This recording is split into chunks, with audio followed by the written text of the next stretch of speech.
Bonjour, Régis Selbé, secrétaire général aux affaires régionales et sous-préfet à la relance, représentant Monsieur le préfet de Guadeloupe. Alors, deux mots sur cette conférence ministérielle aujourd'hui.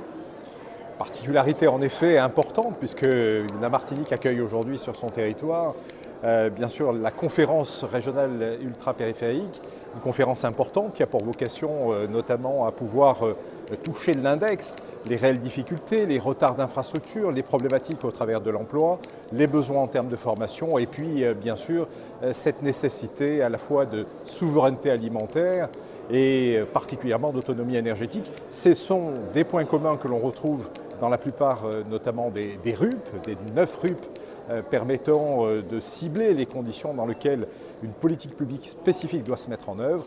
Et c'est la raison pour laquelle, en effet, la Commission européenne, via l'ensemble des acteurs de ces territoires, sont concernés et sont tous mobilisés.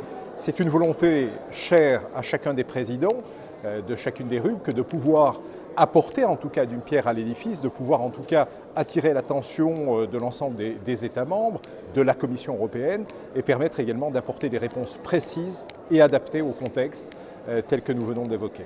Alors, les départements, notamment la Guadeloupe, la Martinique, la Guyane aussi, vont vraiment bénéficier de cet avantage de cette conférence ministérielle. Je pense que c'est une volonté, bien sûr, des présidents, tout d'abord. Les services de l'État ne pouvant qu'accompagner particulièrement les doléances, permettre également de résorber les difficultés, essayer en effet de résorber des précarités telles que nous les avons sur chacun de nos territoires.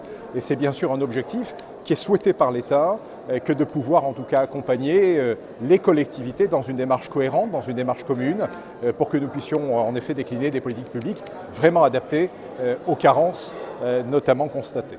Quels sont les besoins de la Guadeloupe concernant justement cette conférence ? Bien, écoutez, tout d'abord, vous le savez, la problématique notamment de la Guadeloupe, c'est les problématiques de tours d'eau, c'est les problématiques également de précarité, de retard sur les infrastructures, cette nécessité également de pouvoir essayer de mieux déceler des filières en matière agricole, permettre également cette souveraineté alimentaire.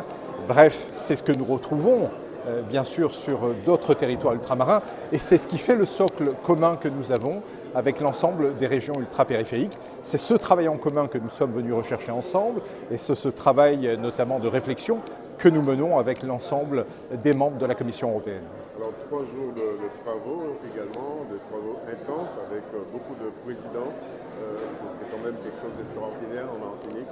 Alors c'est quelque chose d'extraordinaire bien sûr, sous la houlette à la fois bien sûr du président de la collectivité notamment, bien sûr, et puis c'est aussi également ce travail au travers de l'égide du préfet notamment de la Martinique, bien sûr Stanislas Cazel, et il est important de dire ô combien les conditions d'accueil, les conditions de nos travaux ont été particulièrement satisfaisants, parce que la logistique a été mise en place, mais au-delà de la logistique, c'est bien sûr cette capacité à pouvoir construire des ateliers et conduire des réflexions particulières qui nous ont animés en tout cas dans ces temps de cette conférence.